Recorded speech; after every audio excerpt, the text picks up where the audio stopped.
Good morning, students. Once again, I welcome you all my YouTube channel. Today, we are going to resume the chapter Landscape of the Soul. Before giving you line by line explanation of the second part, I would like to revise what I have discussed with you in the previous video.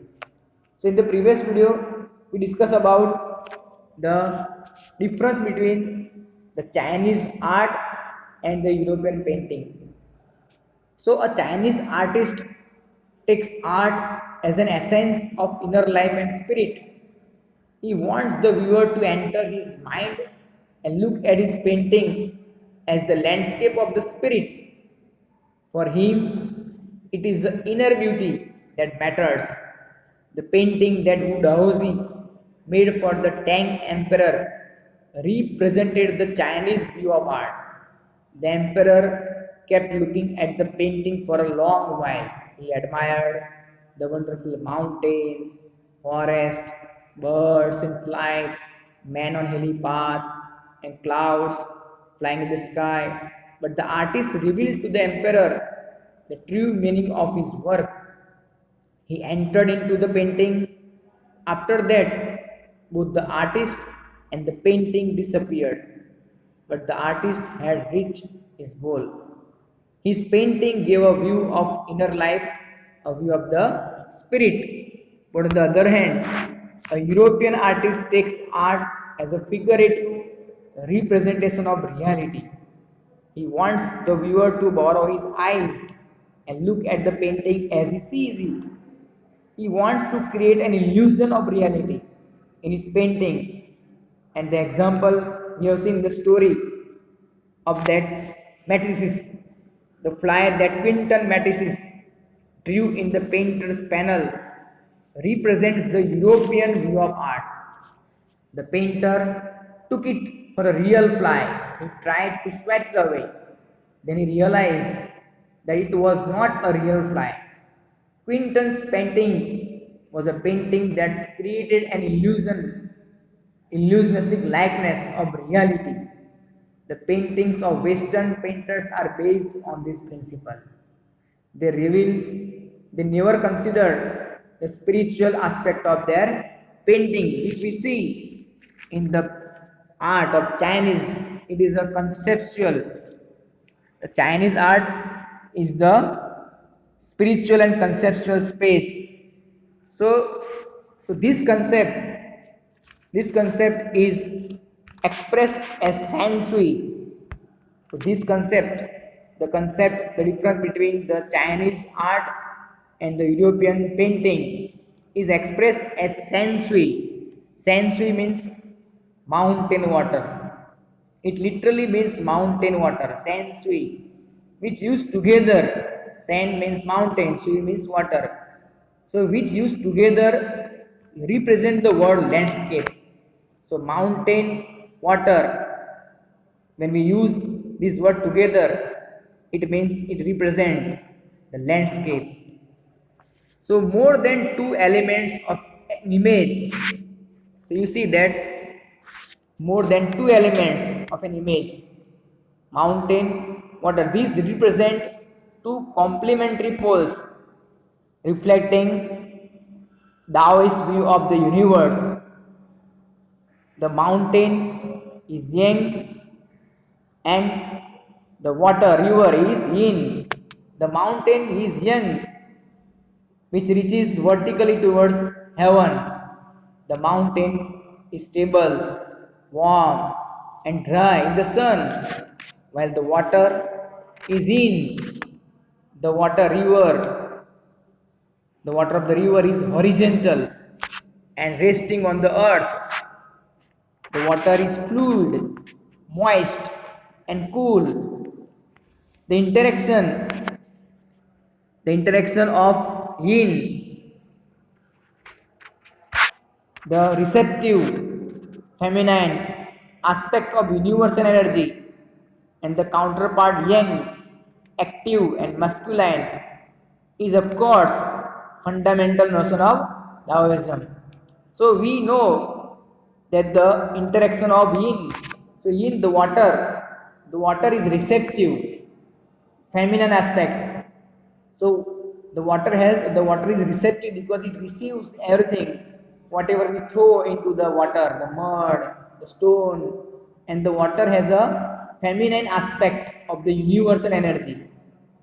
On the other hand, on the counterpart, young, the mountain, is active and masculine, just like male, is of course fundamental notion of Taoism.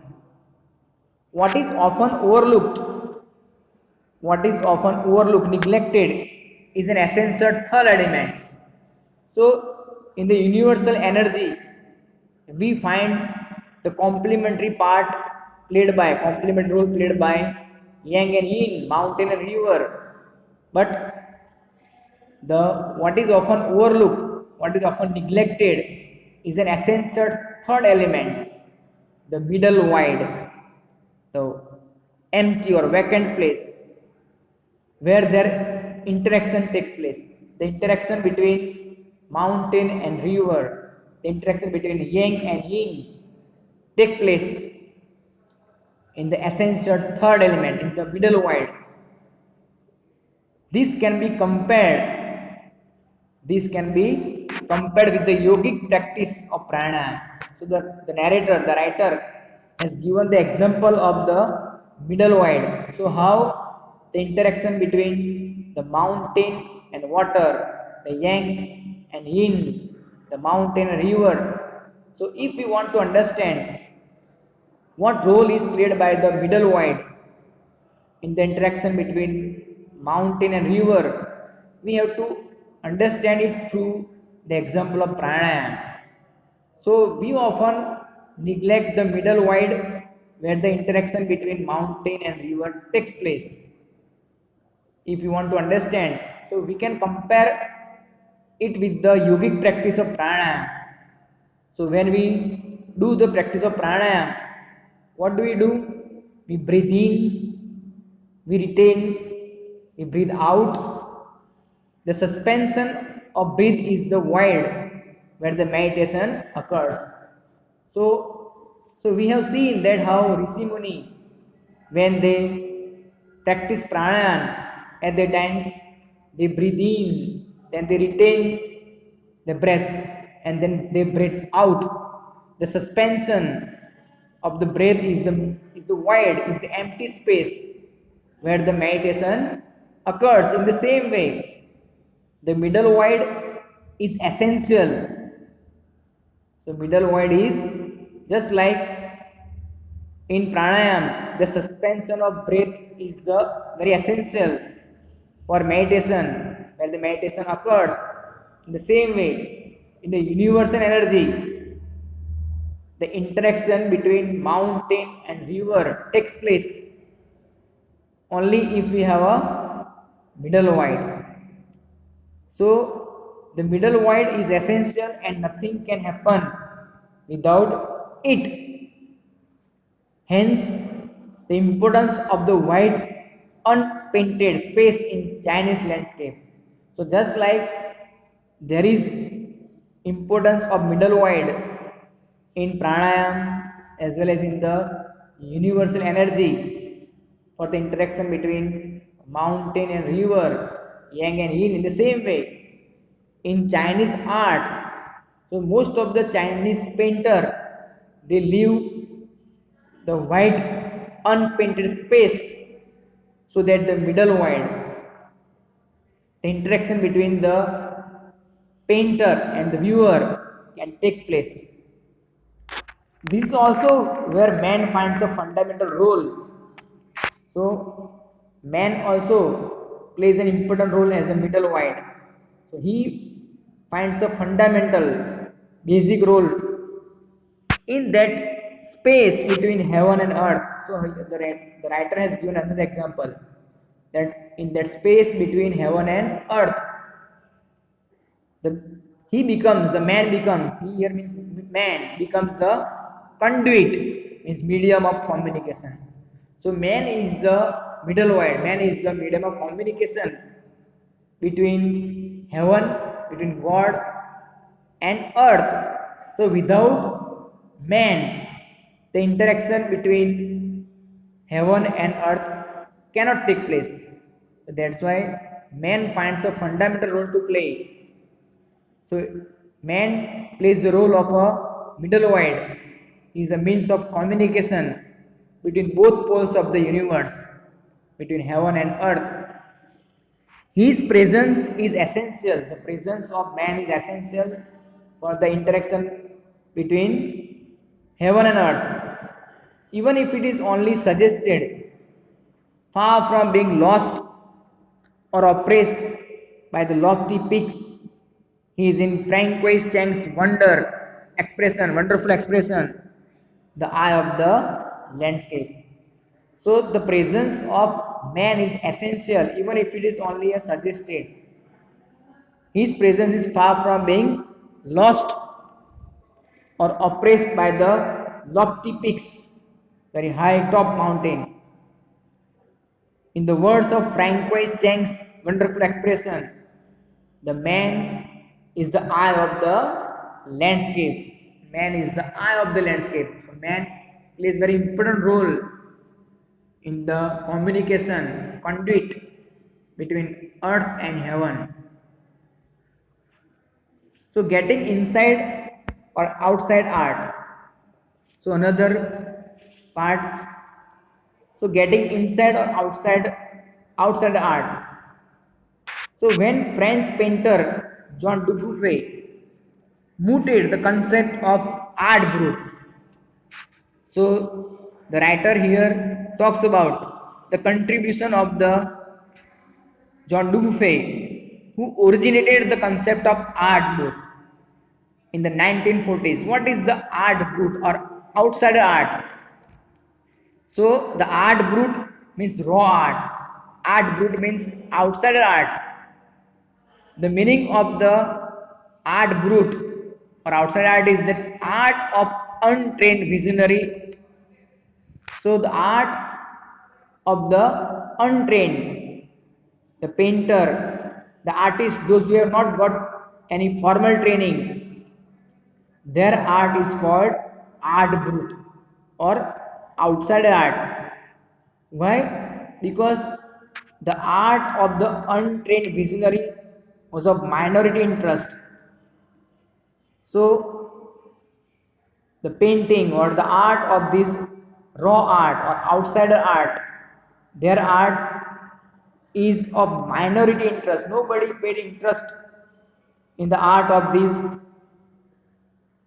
raw art because they have not got any official training. Because they have vision from its almost veiled beginning. Outsider art has gradually become the fastest growing area of interest in contemporary art internationally. So from the its almost veiled beginning, in the beginning, the art of the art brut or outsider art was not recognized by the world, by the people.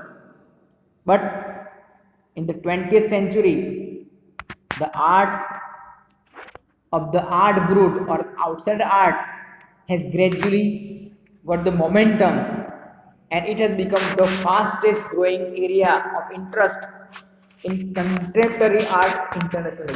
So initially nobody paid attention to the art of the art brut because they have not got any training, official training, education.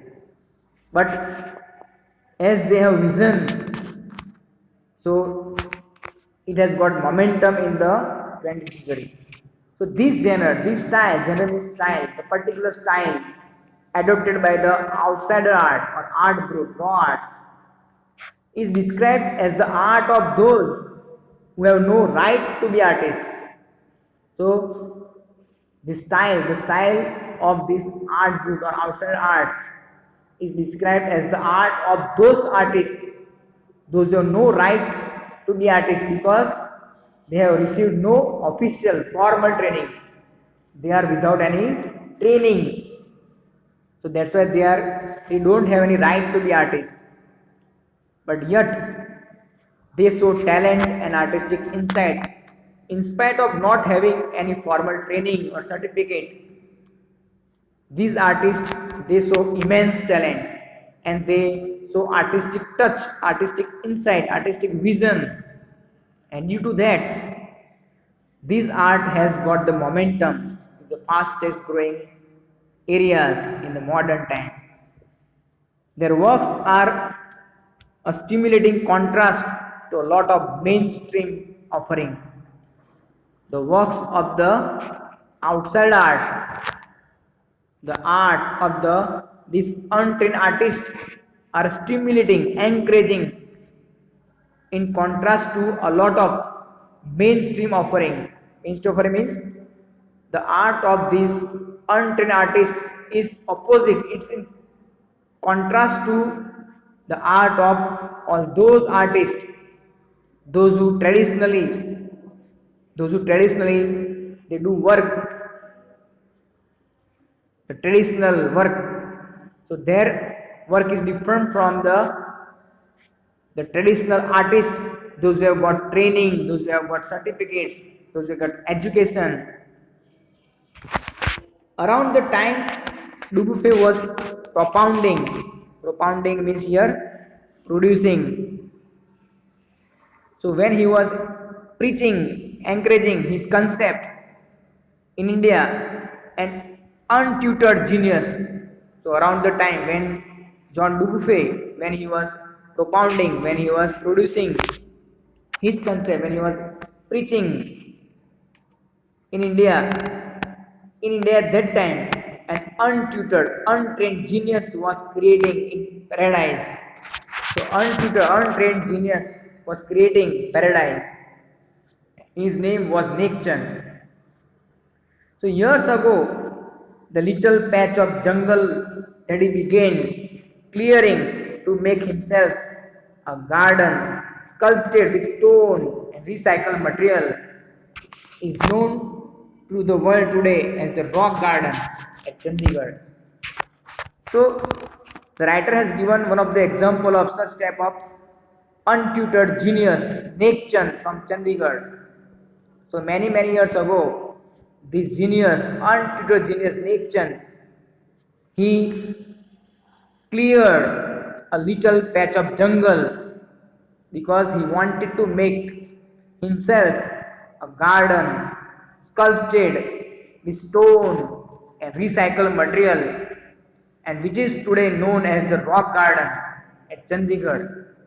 He didn't use the traditional brush and paint, but he used the recycled material. Its 80-year-old creator, the creator of this rock garden, is none other than the director Nek Chand. He is now hailed as India's biggest contributor. Described, hailed means here, greeted. So Nek Chand, who is 80 years old, who has created rock garden, paradise, is greeted as India's biggest contributor to outsider art. So he inspired so many untutored genius, so many outsider art, or we can say art brute, outsider artist, to create the work like him. The 15th issue, spring 2005 of Raw Vision, a UK magazine pioneered in outside art publication, features Nek Chand and his rock garden sculpture worn by the waterfall on its anniversary issues cover. So impressed by the rock garden created by Nek Chand, the UK based magazine Raw Vision, which is the founder, which is the pioneer in outsider art publication, has featured, so this magazine has featured Nek Chand and his rock garden sculpture with the title Woman by the Waterfall on its anniversary issues cover. It's a big achievement, it's a matter of pride for India that Nek Chand, who is an Indian, who featured in its anniversary issues cover page of the Raw Vision magazine. The notion of art brute or raw art was of works that were in their raw state as regards cultural and artistic influence. The idea, the notion is the idea of art brut. The outside art was of works that were in their way state, in their raw state, or as regards cultural and artistic influences. Anything and everything from a tin to a sink to a broken down car could be a material for a work of art. So, unlike the traditional artist, unlike the trained artist, the artist outside art did not use the brush or paint or color. Anything and everything, they use anything and everything from a tin to a sink to a broken down car. It could be a material for a work of art.